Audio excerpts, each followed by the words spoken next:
Assalamualaikum warahmatullahi wabarakatuh. Bismillahirrahmanirrahim.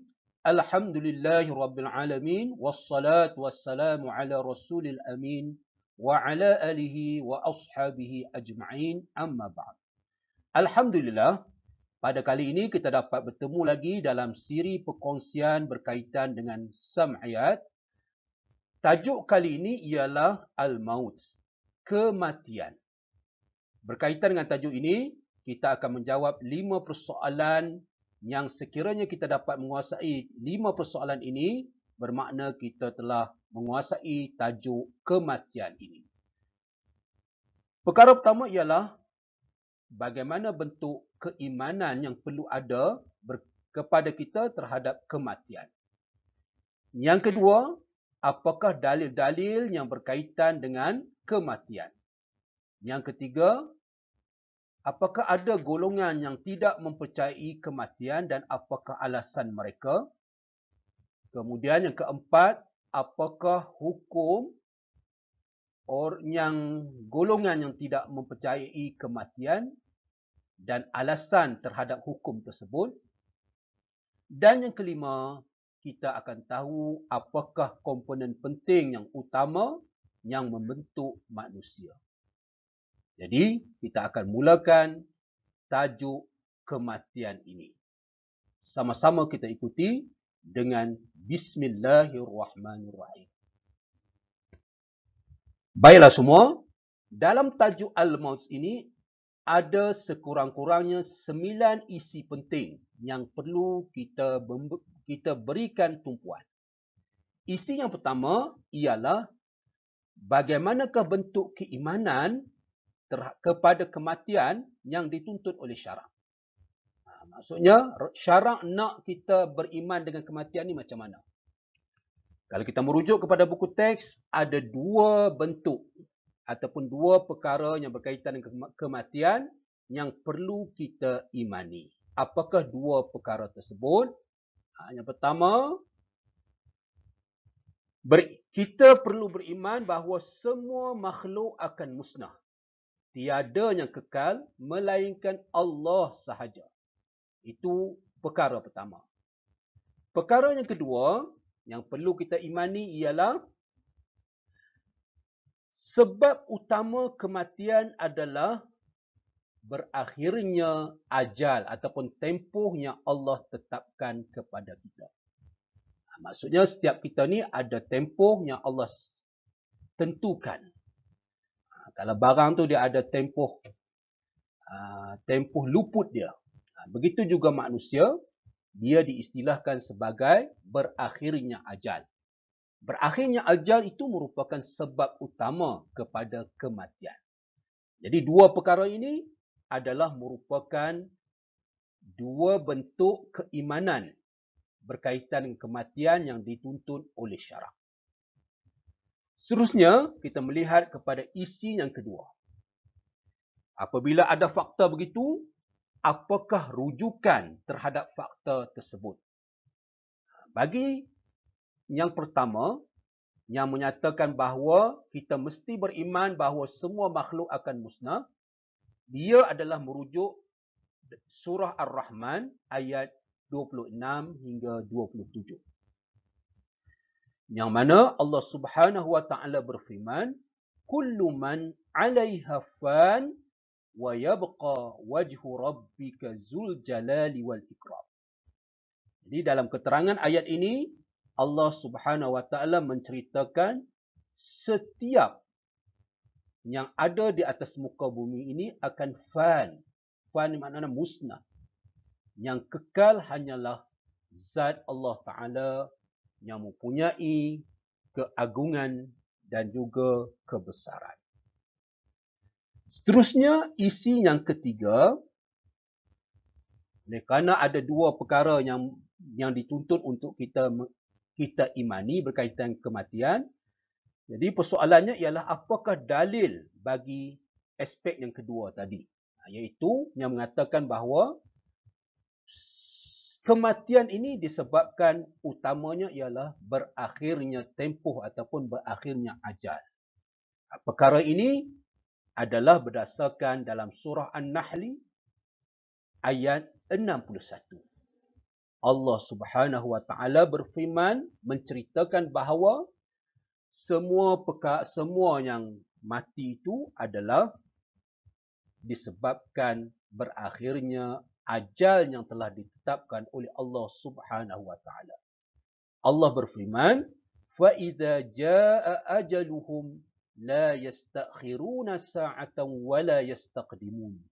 Apabila sampai ajal mereka, tidak akan ditangguhkan walaupun satu detik, begitu juga tidak akan didahului tempoh tersebut sedetik pun.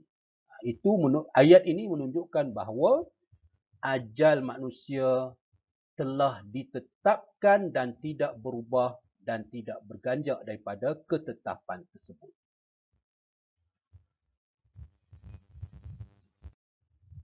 Okey, seterusnya, oleh kerana kita dah tahu perkara yang menjadi tuntutan oleh syarak kepada kita untuk kita imani, dua perkara iaitu kita kena beriman bahawa semua makhluk akan musnah, dan yang kedua, sebab utama kepada kematian adalah ajal.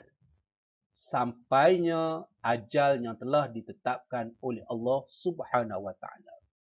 Apakah wujud golongan yang menyalahi dua perkara ini? Inilah merupakan isi yang keempat yang perlu kita sama-sama ketahui, iaitu golongan yang tidak beriman dengan kemusnahan makhluk, itu yang pertama, dan juga golongan yang tidak beriman dengan kewujudan ajal. Itu dua perkara golongan yang tidak mempercayai. Kita pergi satu persatu. Okey, yang pertama ialah golongan yang tidak mengimani ataupun tidak mempercayai bahawa semua makhluk akan musnah. Golongan tersebut dinamakan golongan Dahriyah. Tengok dalam buku kamu tu, Dahriyah. Bagaimana sifat Dahriyah tadi? Allazina la yu'minuna billah wal yaumil akhir. Mereka yang tidak beriman dengan Allah dan juga hari akhirat. Oleh demikian, mereka juga tidak beriman dengan kemusnahan Allah Subhanahu wa taala. Ad-Dahriyah ini juga adalah golongan yang menganut fahaman etis, ataupun menganut fahaman materialisme ataupun kebendaan. Sudah tentu mereka tidak akan beriman dengan perkara-perkara yang gaib, yang di luar daripada panca indera mereka. Bahkan mereka berpegang, ini juga penting untuk dijadikan hafalan kamu, mereka juga berpegang dengan pendapat ataupun dengan tanggapan yang bahawa dunia ini hanyalah satu proses yang mana rahim melahirkan manusia dan bumi melenyapkannya. Itu daripada sini, in hiya, iaitu kembali pada dunia. Dunia ini hanyalah proses rahim menolak keluar manusia dan bumi menelannya ataupun melenyapkannya. Itulah pegangan yang dipegang oleh golongan yang diistilahkan sebagai Ad-Dahriyah. Seterusnya, isi yang menjadi masih lagi dalam isi yang keempat, iaitu 4.2, golongan yang tidak mempercayai berkaitan dengan ajal pula. Golongan tersebut adalah dinamakan sebagai tabi'iyun. Tabi'iyun ni mereka yang merujuk kepada naturalisme. Mereka hanya berpegang kepada neutral. Berpegang kepada perkara yang dianggap sebagai semula jadi sahaja. Mereka berpegang bahawa kematian adalah disebabkan kecacatan yang berlaku dalam sistem alam yang ada ini. Itulah pegangan yang mereka pegang. Ni. Fayufassiruna annal mauta ala annahu sababu ikhtilalin nizam at-tabi'i. Tabi'ah. Dia hanya semua merujuk kepada tabi'ah. Oleh sebab itu mereka dinamakan tabi'iyun. Mereka juga tidak mempercayai berkaitan dengan ketetapan Allah yang berkaitan dengan ajal. Seterusnya, isi yang kelima ialah Allah menggambarkan kepada kita bagaimanakah cara Allah mematikan ataupun Allah mencabut nyawa seseorang itu. Caranya ialah dengan Allah memerintahkan malaikat untuk melaksanakan tugas mengeluarkan roh daripada jasad. Itu cara yang dilaksanakan dalam proses kematian manusia. Kita telah baca dalam bab malaikat, salah satu kumpulan malaikat itu adalah malaikatul maut. Tugas malaikat maut ni ialah mengeluarkan roh daripada jasad. Bagaimana kita tahu apakah dalilnya? Bersandarkan kepada surah Al-Sajdah ayat yang ke-11. Dalam buku kamu dia ada bagi 2 ayat. Cuma ini yang selalu kita baca. Kemungkinan kita dah hafal. Iaitu dalam surah Al-Sajdah ayat yang ke-11. Dalam surah tersebut Allah cerita kepada kita. Qul yatawaffakum malakul mautil ladzi wukkila bikum thumma ila rabbikum turja'un. Allah cerita bahawa malaikat maut yang diwakilkan untuk mencabut ataupun untuk memisahkan roh daripada jasad. Bila terpisahnya roh daripada jasad, itulah yang dinamakan kematian. Macam mana prosesnya? Iaitu dengan Allah utuskan malaikat untuk mengeluarkan roh daripada jasad. Seterusnya isi yang ke-6 ialah Allah ceritakan kepada kita bahawa kematian merupakan aturan Allah. Ataupun istilah dia sunnatullah.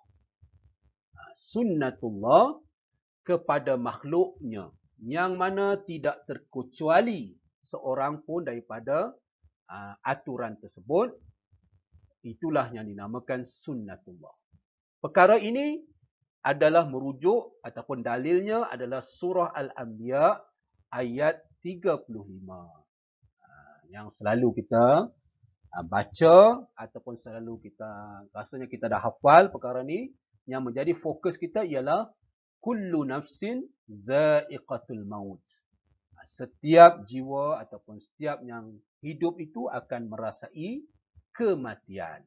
Ayat tu hafal sebagai dalil kepada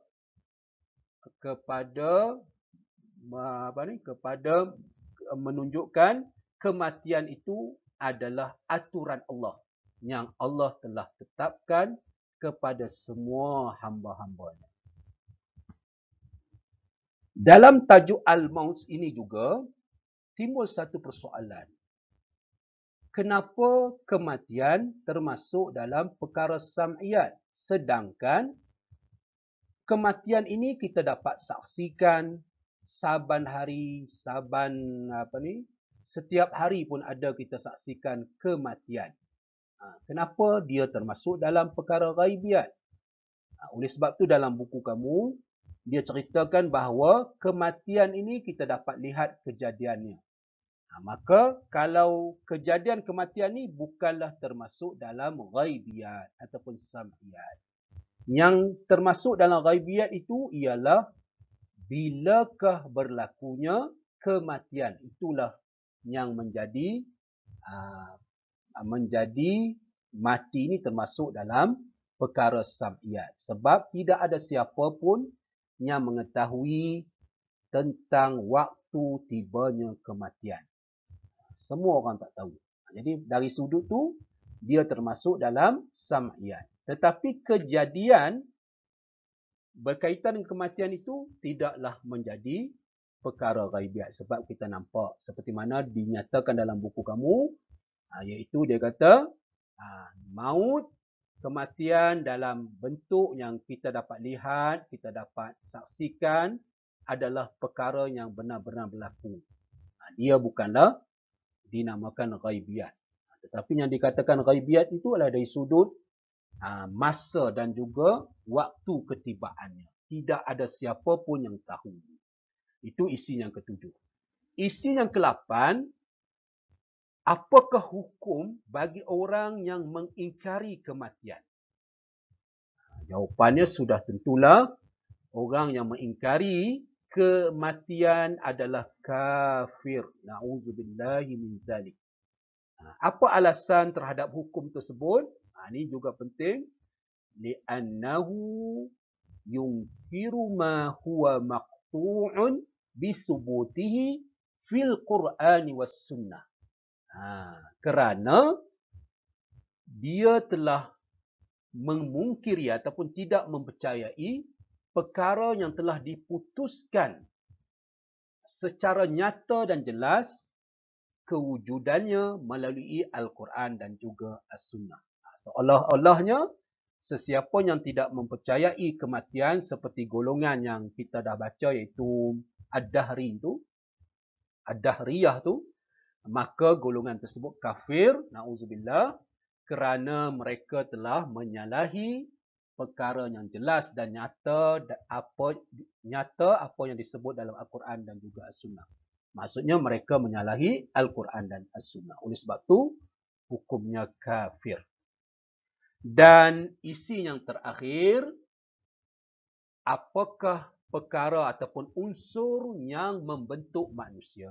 Jawapannya mudah sangat, iaitu roh dan juga jasad. Inilah yang menjadi mukawwan, komponen pembentukan manusia, iaitu roh dan jasad. Adanya roh dan jasad barulah dinamakan manusia. Manakala jasad, dia jelaskan di sini, jasad ialah alamus syahadah. Jasad ialah alam yang nyata, yang alam tersebut boleh diketahui melalui pengetahuan yang ada pada manusia.